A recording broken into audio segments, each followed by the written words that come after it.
Dulu saya pernah bangkrut juga. Waktu itu pas gempa Jogja itu. Ya, gempa Jogja. Tahun 2000 berapa, Pak? 2006. Ya. Pelanggan kita yang kena musibah dan akhirnya banyak piutang tak tertagih. Nah, di situ saya down di situ padahal waktu itu saya pakai duit. Per kolam sekitar kalau bersihnya ya sekitar 300-an. Berarti banyak banget ya, Pak. Kalau tinggal ngalikan aja nih, guys. Ya, itu intinya gampang sih. Ya, jadi di sini aku mencoba menciptakan lele itu sebagai pekerjaan pokok saya. Jadi saya full makan, bisa nyekolahin anak, menukupkan keluarga itu dari lele.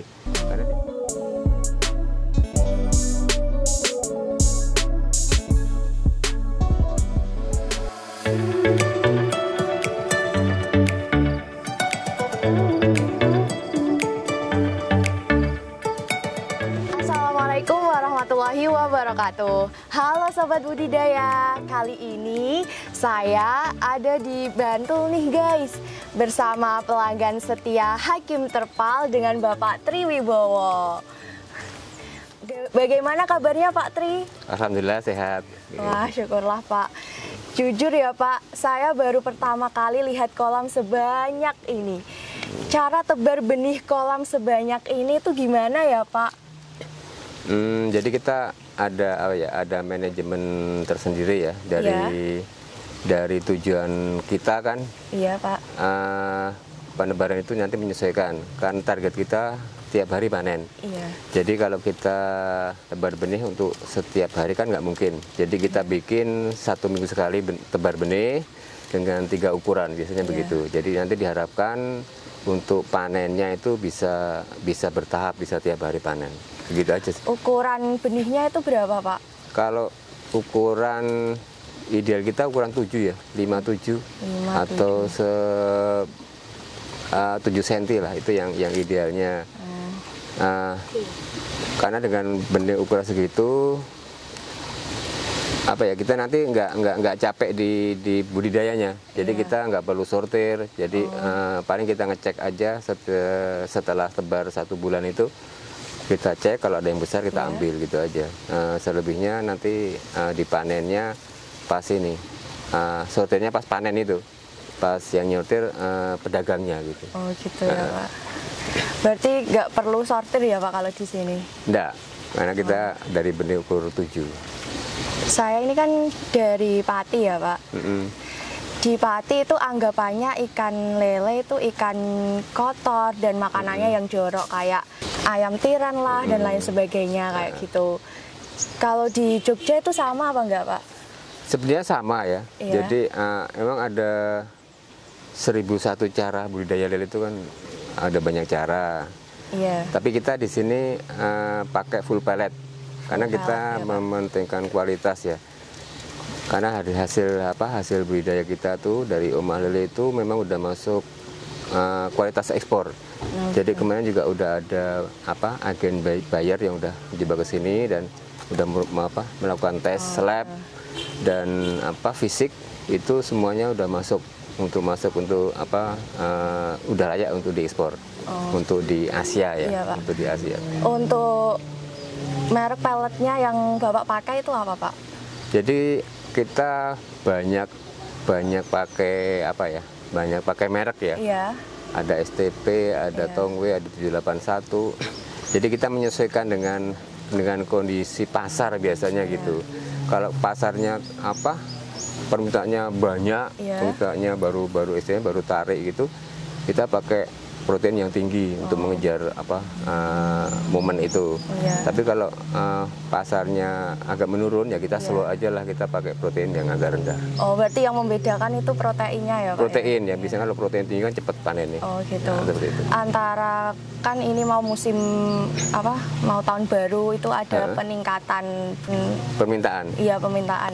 Ya kelihatannya udah mulai agak stabil. Kalau kemarin kan memang agak agak rendah penyerapannya di pasar. Iya. Karena tiap hari hujan terus ini Mbak. Jadi kalau hujan itu pecel lele biasanya nggak jualan. Jadi akhirnya barang numpuk-numpuk jadi banyak gitu. Permintaan ikan lele meningkat itu di saat momen-momen apa Pak? Biasanya kalau pas nggak hujan aja ya, kalau saya simak iya. sih. Kalau panas itu biasanya ini apa banyak perintahnya tinggi banyak ya, Pak, tinggi ya? gitu. Tapi kalau hujan terus gitu, yang tadinya tinggi bisa langsung stop. Oh gitu. Gitu, jadi apa seninya melihara lele di situ. Jadi kita harus tahu lah. Pinter-pinter ya Pak ya. Kita ngatur bagaimana kita menyediakan yang udah siap panen dan Iya. kebutuhan pasar yang pas lah buat apa, buat kita tuh seperti apa, kita harus paham. Makanya kita pakai banyak apa tipe pakan ya seperti itu. Iya. Jadi kita apa ya, kita kombinasi gimana caranya supaya lele itu bisa terserap dengan mulus di pasar gitu. Oh gitu ya Pak. Kan saya dapat informasi dari internet itu Pak Tri mulai budidaya dari tahun 2001. Ya. Boleh diceritakan Pak pengalaman budidaya lelenya? Ya memang awal-awal saya melihara ikan itu tahun 2001, tapi saat itu masih berbagai macam ikan tak coba ya, dari lele, gurame, nila, patin, bawal, bahkan belut kan saya pernah mencoba juga. Sampai apa ya, lobster air tawar juga pernah, ikan hias, pokoknya udah pernah semuanya. Yang ending-endingnya kita mengerucut ke lele. Kita mengerucut ke lele itu belum lama, sekitar 7-8 tahun yang lalu kita fokus di lele itu. Kenapa memilih ikan lele Pak, nggak ikan yang lain? Kan kayak ikan gabus itu kan katanya harga jualnya lebih tinggi gitu daripada ikan lele. Kenapa memutuskan ikan lele? Ya kalau gabus memang lebih tinggi, tapi penyerapan pasarnya kurang, Pak. Oh. Teman saya pernah budidaya gabus itu memang susah. Sekali dia udah berhasil jualnya susah juga. Oh, kita milih lele karena ini putarannya cepat. Jadi kan saya itu pengangguran, nggak punya pekerjaan. Ya, jadi di sini aku mencoba menciptakan lele itu sebagai pekerjaan pokok saya. Jadi saya full apa ya, makan, bisa nyekolahin anak, mencukupi dan keluarga itu dari lele. Karena dia putaran cepat, 3 bulan udah panen, 3 bulan panen. Jadi kita bisa hitung. Kita mau istilahnya kita mau penghasilan berapa itu kita tinggal ngitung aja. Berarti misalnya target kita mau sebulannya 10 juta ya tinggal ngitung aja kebutuhan kolam kita berapa. Mantap Pak. Itu aja yang mendasari saya kenapa saya memilih lele itu. Ini yang Bapak pakai ukuran diameter berapa Pak? Diameter 4. Oh, diameter 4 dengan bahannya HDPE ya. Dari Hakim Terpal toh. Semuanya ini Hakim Terpal di sini. Jumlahnya di sini ada 270 kolam. Wah, mantap, saat ini. Kenapa memilih diameter 4 Pak? Kan ada diameter 3, diameter 5 kayak gitu. Ya kita memang fokusnya untuk bisnis ya. Iya. Jadi saya milih diameter 4 ini karena tengkulak kita rata-rata kapasitasnya tuh 5-6 kental, itu kan pas kalau untuk diameter 4. Oh gitu ya Pak. Ke situ aja sih, nggak ada yang lain, jadi lebih ke efisiensi. Misalkan bakul datang cukup buka 1 kolam. Ya kecuali kalau bakul yang ngambilnya 1,5 ton itu ya kita buka 3 kolam. Jadi modal gitu 1 kolam bioflok itu berapa Pak investasinya? Kalau untuk ini bukan bioflok ya, kita pakai sirkulasi ya. Ya kolamnya mungkin sama dengan bioflok, kolamnya sama, cuman sistemnya kita beda. Kita pakai sirkulasi, air ngocor ngalir terus 24 jam. Itu yang menjamin lele itu kan sehat karena airnya bersih, amonianya berkurang, kecil gitu.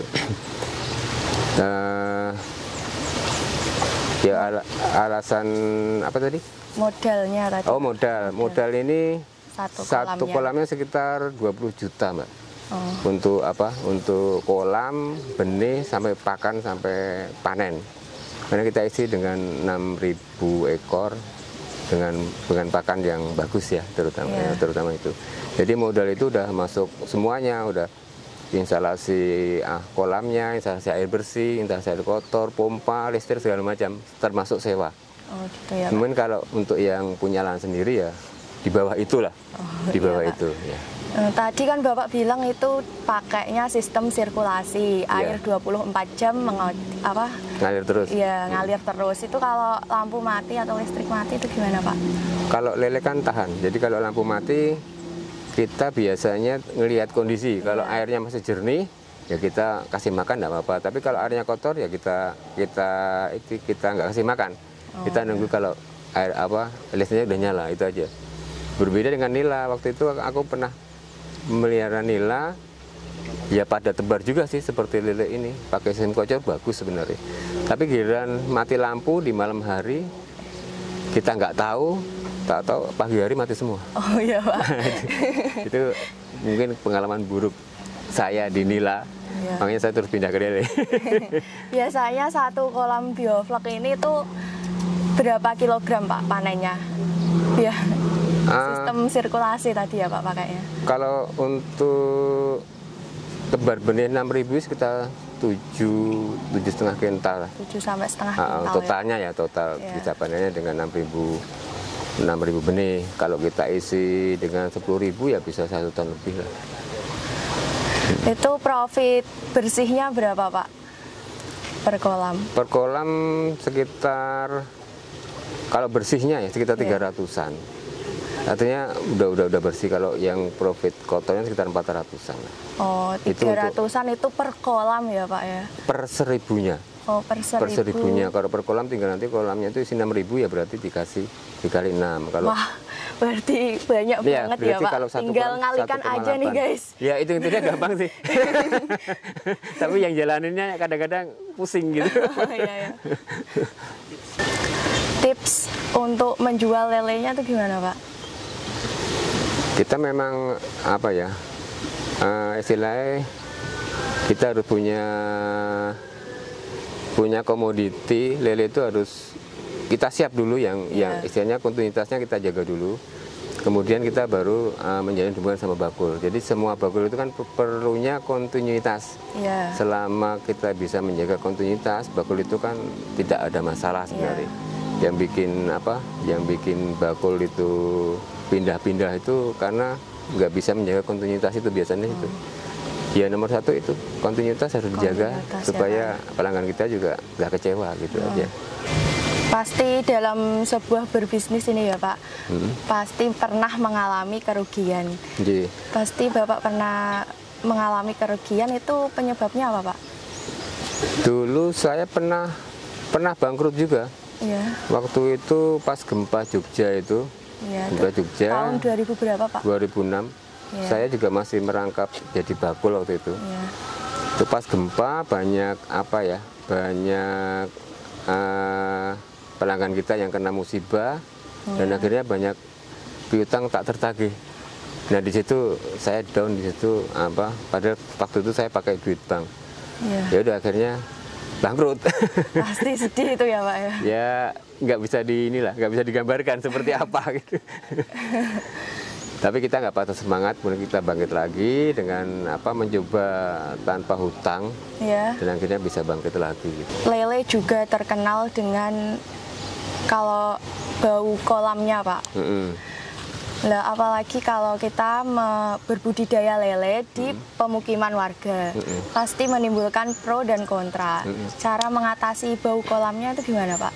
Ya kebetulan kita pakai sistem sirkulasi, jadi nggak bau. Bisa dilihat kan, kolam saya nggak ada yang bau. Dan tadi kan di belakang persis ya Pak, itu nggak ada bau sama sekali. Dan di farm 1 tadi kan sana, itu kan di tengah kampung juga. Itu kan nggak ada komplain juga karena nggak bau. Berarti kuncinya bau itu kan muncul karena amonia, feses ikan itu yang tidak terbuang. Terus amoniak numpuk dan bau.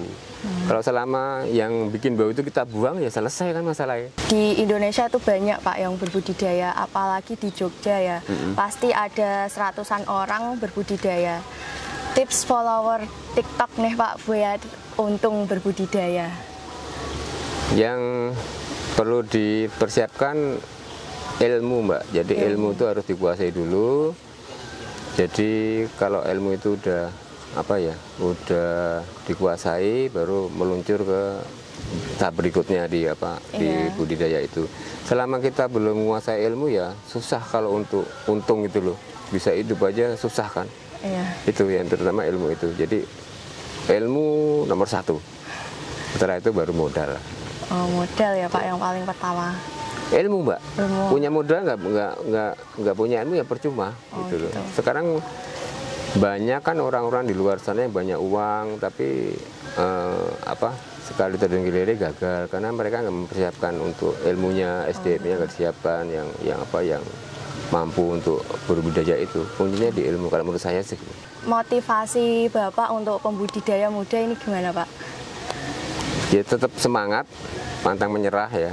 Pada dasarnya kalau kita tuh gagal melakukan sesuatu itu, tugas kita tuh hanya satu, memulainya lagi dengan cara yang lebih cerdas. Itu aja sih motivasi. Mohon izin nih Pak, kan ini udah panas juga ya. Kalau minta keliling untuk diperlihatkan ini lagi kayak ini pembenihan atau apa gitu. Boleh. Biasanya itu kasih pakannya Pak, berapa kali sehari? 2 kali. Kalau 2 kali pagi sama sore. Pagi sama sore. Tapi kalau pas pasarnya lagi bagus, kita ngasih pakannya 3 kali. Jadi untuk ngejar market itu pagi, terus asar, nanti malamnya jam 10, jam 11. Kayak gitu ada jam-jamnya nggak Pak? Dari jam ada. segini, jam segini gitu. Ada. Kalau pagi jam berapa Pak? Jam 7, jam 8. Jam 7 sampai jam 8. Kalau sore biasanya habis asar. Sore habis asar. Kan dulu kan pakainya bahan orsid semikarat. Kenapa kepikiran untuk beralih ke bahan HDPE Pak? Karena menurut informasi HDPE itu lebih tahan lama. Ya kita mau nyoba, karena kita nyoba orsid itu memang cuma 5 tahun, Mbak. 5 tahun itu 5 tahun harus ganti. Nah ini kita nyoba katanya bisa tahan 10 sampai 15 tahun. Itu katanya yang jual. Nanti kita buktikan aja, Pak. Kenyataannya kita buktikan aja nanti bareng-bareng kan. Gitu aja sih. Karena tanpa berani mencoba kita nggak tahu kan. Itu aja. Kolam sebanyak ini tuh belinya di mana, Pak? Di Hakim Terpal. Pokoknya jos lah Hakim Terpal. Terima kasih, Pak. Bisa, yang jelas kualitasnya bagus, aku senengnya itu. Dan untuk jadwal pengiriman kalau pas nggak ada kendala ya lancar biasanya itu.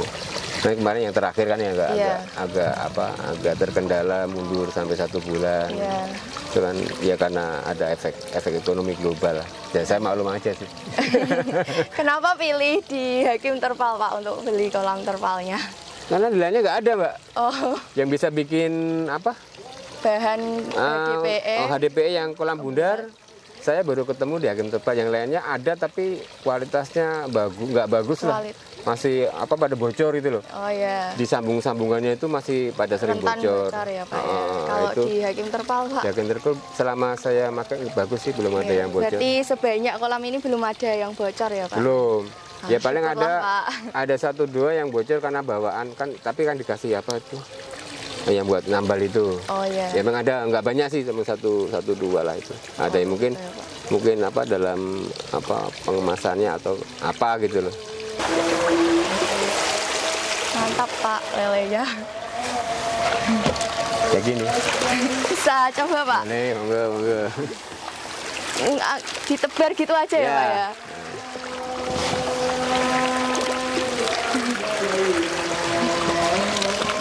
Budidaya lele itu mudah ya Pak?